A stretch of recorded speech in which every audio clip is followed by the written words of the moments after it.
শস্য উৎপাদন আৰু ব্যৱস্থাপনা অষ্টম শ্ৰেণীৰ বিজ্ঞান পুথিখনৰ প্ৰথম পাঠ।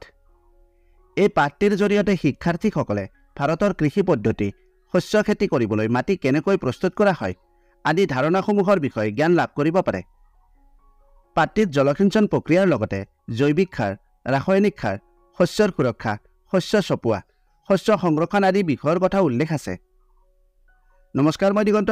আজি আমি এই ভিডিঅ'টোৰ মাধ্যমেৰে শস্য উৎপাদন আৰু ব্যৱস্থাপনা পাঠটিৰ পাঠভিত্তিক প্ৰশ্নোত্তৰসমূহ আলোচনা কৰিম।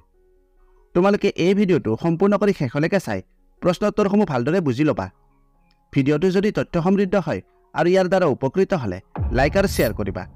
চেনেলটো যদি ছাবস্ক্ৰাইব কৰা নাই, দৰকাৰী আৰু তথ্য সমৃদ্ধ ভিডিঅ'ৰ নটিফিকেশ্যন পাবলৈ চেনেলটো ছাবস্ক্ৰাইব কৰি লোৱা। তোমালোকৰ ইংৰাজী পাঠ্যপুথিৰ প্ৰতিটো পাঠৰ প্ৰশ্নোত্তৰসমূহ অসমীয়ালৈ অনুবাদ কৰি আলোচনা কৰা হৈছে। ক্লাছ 8 ইংলিছ প্লেলিষ্টখনত ইংলিছৰ ভিডিঅ'সমূহ আছে, তোমালোকে ভিডিঅ'সমূহ চাবা। ব'লা এতিয়া আজিৰ প্ৰশ্নোত্তৰসমূহ আলোচনা কৰোঁ। পেজ নম্বৰ 13, প্ৰথমতে অনুশীলনী। 1 নম্বৰ প্ৰশ্ন, তলত দিয়া তালিকাৰ পৰা শুদ্ধ উত্তৰবোৰ বাছি উলিওৱা আৰু খালী ঠাই পূৰ কৰা।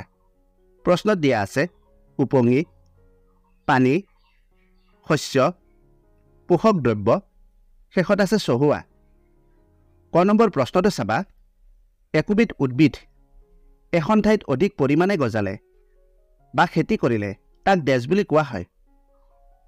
শুদ্ধ উত্তৰটো হ'ব তাক শস্য বুলি কোৱা হয়। খ নম্বৰ প্ৰশ্ন, শস্য সিঁচাৰ আগতে মাটিডৰা ডেছ কৰা হয়। ইয়াত শুদ্ধ উত্তৰটো হ'ব চহোৱা, অৰ্থাৎ মাটিডৰা চহোৱা কৰা হয়। গ নম্বৰ প্ৰশ্ন, নষ্ট হোৱা বীজবোৰ পানীত ডেছ থাকে। শুদ্ধ উত্তৰটো হ'ব পানীত উপঙি থাকে। খ নম্বৰ প্ৰশ্ন, শস্য বৃদ্ধিৰ বাবে প্ৰচুৰ সূৰ্যৰ পোহৰ আৰু মাটিৰ পৰা ডেছ আৰু ডেছ প্ৰয়োজন হয়। উত্তৰটো মন কৰিবা, মাটিৰ পৰা পোষক দ্ৰব্য আৰু পানীৰ প্ৰয়োজন হয়। 2 নম্বৰ প্ৰশ্ন, এই স্তম্ভৰ লগত বি স্তম্ভ মিলোৱা। তোমালোকে এই তালিকাখন তোমালোকৰ কিতাপত চাই লোৱা। আমি ইয়াত তালিকাখনত থকা স্তম্ভসমূহৰ সঠিককৈ মিলাই দেখুৱাম। উত্তৰটো হ'ব এ নম্বৰত 1 নম্বৰ খাৰিফ শস্য, বি স্তম্ভত হ'ব অপশ্যন নম্বৰ এ ধান আৰু জব। 2 নম্বৰ ৰবি শস্য, বি অপশ্যনত হ'ব অপশ্যন নম্বৰ ডি ঘেঁহু, বুট, মটৰ মাহ। 3 নম্বৰ ৰাসায়নিক সাৰ, ইয়াত হ'ব অপশ্যন নম্বৰ বি ইউৰিয়া আৰু ছুপাৰ ফছফেট। শেষত আছে জৈৱিক সাৰ, বি স্তম্ভত হ'ব অপশ্যন নম্বৰ চি প্ৰাণীৰ বৰ্জিত দ্ৰব্য, গৰুৰ গোবৰ, গোমূত্ৰ আৰু উদ্ভিদৰ অৱশিষ্ট দ্ৰব্য। প্ৰশ্ন নম্বৰ 3 মন কৰিবা, প্ৰত্যেকৰে দুটাকৈ উদাহৰণ দিয়া। প্ৰশ্নত দিয়া আছে খাৰিফ শস্য আৰু ৰবি শস্য। উত্তৰটো মন কৰিবা। প্ৰথমতে খাৰিফ শস্য। উদাহৰণ কেইটা মন কৰিবা, ধান, মাকৈ, চয়াবিন, বাদাম, কপাহ ইত্যাদি। খাৰিফ শস্য কাক কয় তোমালোকে জানানে? বাৰিষা কালত যি শস্য সিঁচা হয় সেইবিলাকক খাৰিফ শস্য বোলা হয়। ভাৰতবৰ্ষত সাধাৰণতে বাৰিষা কাল জুনৰ পৰা ছেপ্টেম্বৰ মাহলৈকে থাকে। ৰবি শস্য। উদাহৰণ কেইটা মন কৰিবা, ঘেঁহু, বুট, মটৰ, সৰিয়হ, তিচি ইত্যাদি। শীতকালত উৎপাদিত শস্যক ৰবি শস্য বোলে। সাধাৰণতে ৰবি শস্যৰ সময় অক্টোবৰ মাহৰ পৰা মাৰ্চ মাহলৈকে থাকে। প্ৰশ্ন নম্বৰ 4, তলত দিয়া সমূহৰ বিষয়ে নিজা শব্দৰে একোটাকৈ দফা লিখা। প্ৰশ্নত দিয়া আছে মাটি চহোৱা, বীজ সিঁচা, বনবত নিৰুৱা, মৰণা মৰা। উত্তৰটো হ'ব প্ৰথমতে মাটি চহোৱা। মাটি ঢিলা বা কোমল কৰা পদ্ধতিটোক মাটি চহোৱা বা হাল বোৱা বোলে। শস্য উৎপাদনৰ প্ৰথম দৰকাৰী কাম হ'ল মাটিডৰা ঢিলা কৰা। এনে কৰিলে শস্যৰ শিপাই সহজে তললৈ যাব পাৰে। মাটি চহাই অধিক ঢিলা কৰিলে মাটি তল ওপৰ হয়, পুষ্টিকৰ দ্ৰব্যবোৰ মাটিৰ ওপৰ অংশত জমা হয়। ফলত শিপাই সহজে এই পোষক দ্ৰব্যবোৰ গ্ৰহণ কৰিব পাৰে। নাঙল আৰু কোৰ অতি প্ৰাচীন কালৰ পৰাই মাটি চহোৱা কামত ব্যৱহাৰ হৈ আহিছে। আজিকালি ট্ৰেক্টৰৰ দ্বাৰা চলোৱা যান্ত্ৰিক হালেৰে মাটি চহোৱা হয়। খ নম্বৰ বীজ সিঁচা। শস্য উৎপাদনৰ প্ৰধান কাম বীজ সিঁচা।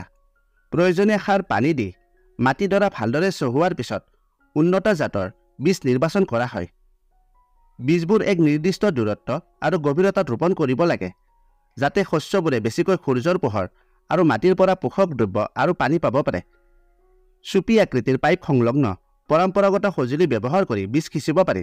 আজিকালি ট্ৰেক্টৰৰ সহায়ত বীজ সিঁচা যন্ত্ৰৰ দ্বাৰা সিঁচিব পাৰি। গ নম্বৰ, বনবাত নিৰুৱা।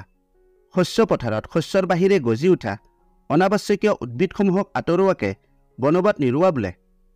শস্য বৃদ্ধিৰ কাৰণে বনবাত নিৰুৱা প্ৰয়োজনীয় কাম। বীজ সিঁচাৰ আগতে অপতৃণবোৰ উভালি পেলাব পাৰি। সাধাৰণতে ফুল আৰু গুটি ধৰা আগতে অপতৃণ নিৰুৱাৰ ব্যৱস্থা ল'ব লাগে। খন্তি কোৰ আদি ব্যৱহাৰ কৰি বনবাত নিৰুৱাৰ কাম কৰিব পাৰি। খ নম্বৰ, মৰণা মৰা। পৰিণত শস্য চপোৱাৰ পাছত চপোৱা শস্যৰ বীজবোৰ সি আৰু গা গছৰ পৰা পৃথক কৰা ব্যৱস্থাক মৰণা মৰা বোলে। খেতিয়কসকলে চোতালত চপোৱা শস্য গৰুৰে পিটন দি বীজবোৰ পৃথক কৰি লয়। আজিকালি বাঁহ দিয়া যন্ত্ৰৰ সহায়ত সি পতানৰ পৰা বীজ পৃথক কৰিব পাৰি। কম্বাইন মেচিনৰ দ্বাৰা শস্য চপোৱা আৰু মৰণা মৰা দুয়োটা কাম কৰা হয়। 5 নম্বৰ প্ৰশ্ন, জৈৱিক সাৰৰ লগত ৰাসায়নিক সাৰৰ প্ৰভেদ কি বৰ্ণনা কৰা। প্ৰথমতে জৈৱিক সাৰৰ বিষয়ে আলোচনা কৰিম, তাৰ পিছতে ৰাসায়নিক সাৰ। উত্তৰটো মন কৰিবা। জৈৱিক সাৰ। জৈৱিক সাৰ এবিধ প্ৰাকৃতিক দ্ৰব্য। গৰু ম'হ ছাগলীৰ গোবৰ, মানৱ বৰ্জিত দ্ৰব্য আৰু উদ্ভিদৰ অৱশিষ্ট দ্ৰব্যৰ পচন ঘটি জৈৱিক সাৰ প্ৰস্তুত হয়। জৈৱিক সাৰ পথাৰত প্ৰস্তুত কৰিব পাৰি। জৈৱিক সাৰে প্ৰচুৰ পৰিমাণে হিউমাছৰ যোগান ধৰিব পাৰে। জৈৱিক সাৰত উদ্ভিদৰ প্ৰয়োজনীয় পোষক দ্ৰব্য তুলনামূলকভাৱে কম থাকে। এতিয়া ৰাসায়নিক সাৰ মন কৰিবা। ৰাসায়নিক সাৰ এবিধ অজৈৱিক লৱণ। ৰাসায়নিক সাৰ কাৰখানাত প্ৰস্তুত কৰা সাৰ। ৰাসায়নিক সাৰে মাটিত হিউমাছ যোগান ধৰিব নোৱাৰে। ৰাসায়নিক সাৰে উদ্ভিদৰ পোষক দ্ৰব্য নাইট্ৰজেন, ফছফৰাছ আৰু পটাছিয়াম প্ৰচুৰ পৰিমাণে যোগান ধৰিব পাৰে। প্ৰশ্ন নম্বৰ 6, জলসিঞ্চন কি? পানী সংৰক্ষণ কৰা জলসিঞ্চনৰ দুটা পদ্ধতি বৰ্ণনা কৰা। উত্তৰটো হ'ব, শস্যৰ বিকাশৰ কাৰণে মাটিৰ আৰ্দ্ৰতা ৰক্ষা কৰিবলৈ বিভিন্ন সময়ত শস্য পথাৰত পানী যোগান ধৰাকে জলসিঞ্চন বোলে। জলসিঞ্চন কাক কয় এইটো নিশ্চয় তোমালোকে বুজিলা। এতিয়া পানী সংৰক্ষণ কৰা জলসিঞ্চনৰ পদ্ধতিৰ বিষয়ে জানি লোৱা। পানী সংৰক্ষণ কৰা জলসিঞ্চনৰ ব্যৱস্থাসমূহ। প্ৰথমতে পানী ছটিওৱা ব্যৱস্থা। পানীৰ পৰিমাণ কম থকা অসমান ভূমিত এই ব্যৱস্থা উপযোগী। পানী অহা মূল নলী এডালত এটা নিৰ্দিষ্ট দূৰত্বৰ ব্যৱধানত আগবোৰত ঘূৰ্ণনশীল বিন্ধা থকা নলী লম্বভাৱে লগোৱা হয়। পাম্প চাপযুক্ত পানী মূল নলীয়েদি প্ৰবাহিত হ'লে ঘূৰ্ণনশীল বিন্ধাৰে পানী জোৰেৰে ওলাই যায় আৰু বৰষুণৰ পানীৰ দৰে শস্যৰ ওপৰত পানীৰ ছিটিকনি পৰে। পানী নিগৰুৱা ব্যৱস্থা। উদ্ভিদৰ শিপাৰ অৱস্থানত পানী নিগৰাই পেলোৱা ব্যৱস্থাৰে জলসিঞ্চন কৰি পানী সংৰক্ষণ কৰিব পাৰি। ফলৰ গছ, বাগিচা আৰু ডাঙৰ গছত পানী যোগানৰ বাবে ই এক উত্তম ব্যৱস্থা। পানীৰ অভাৱ থকা শুকান ঠাইৰ কাৰণে এই ব্যৱস্থা আশীৰ্বাদ স্বৰূপ। 7 নম্বৰ প্ৰশ্ন, বৰ্ষা ঋতুত যদি ঘেঁহু সিঁচা হয় তেতিয়া কি হ'ব আলোচনা কৰা। উত্তৰটো হ'ল, বীজ সিঁচাৰ কিছুমান নিৰ্দিষ্ট সময় থাকে। ঘেঁহু শস্যৰ বিকাশ শীতকালতহে সম্ভৱ। বৰ্ষা ঋতুত এই শস্য কৰিলে উপযুক্ত বৃদ্ধি লাভ নহ'ব, কাৰণ বৰ্ষা ঋতুত মাটিৰ আৰ্দ্ৰতা আৰু উষ্ণ প্ৰবাহ অধিক হয়। আৰ্দ্ৰতা আৰু উষ্ণতা আদিবোৰে উদ্ভিদ বৃদ্ধিত প্ৰভাৱ পেলায়। সেয়ে বৰ্ষা ঋতুত ঘেঁহু সিঁচিলে উপযুক্ত ফলাফল পোৱা নাযাব। 8 নম্বৰ প্ৰশ্ন, একে লেঠাৰিয়ে শস্যৰ উৎপাদন কৰিলে মাটিডৰাত কেনে প্ৰভাৱ পৰে বৰ্ণনা কৰা। উত্তৰটো হ'ল, একে লেঠাৰিয়ে শস্য উৎপাদন কৰিলে মাটিত পোষক দ্ৰব্যৰ পৰিমাণ কমি যাব। মাটিয়ে শস্যক খনিজ পোষক দ্ৰব্যৰ যোগান ধৰে। পোষক দ্ৰব্যবোৰ শস্যৰ বৃদ্ধিৰ বাবে অতি প্ৰয়োজন। মাটি চন পৰি নাথাকিলে জৈৱিক সাৰ যোগান ধৰি সেই মাটিৰ উৰ্বৰতা পুনৰ ঘূৰাই আনিব পাৰি। 9 নম্বৰ প্ৰশ্ন, অপতৃণ কি?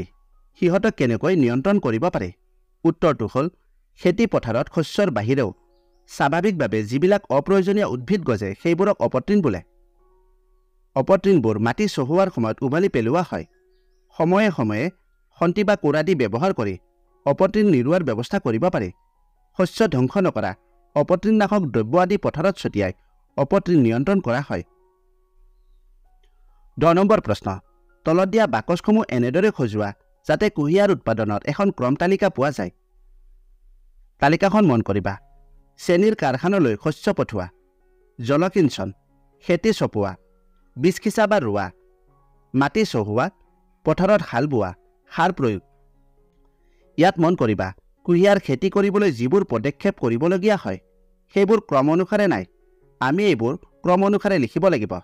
উত্তৰটো এনেদৰে লিখিবা। 1 নম্বৰত পথাৰত হাল বোৱা, 2 নম্বৰ মাটি চহোৱা, 3 নম্বৰ বীজ সিঁচা বা ৰোৱা, 4 নম্বৰ সাৰ প্ৰয়োগ, 5 নম্বৰ জলসিঞ্চন, 6 নম্বৰত হ'ব খেতি চপোৱা আৰু শেষত 7 নম্বৰত চেনীৰ কাৰখানালৈ শস্য পঠোৱা। আজি আলোচনা কৰা প্ৰশ্নোত্তৰসমূহ যদি তোমালোকে লিখি ল'ব বিচৰা ডেছক্ৰিপশ্যনত লিংক এটা আছে, তাত ভিজিট কৰি প্ৰশ্নোত্তৰসমূহ তোমালোকে লিখি ল'ব পাৰিবা।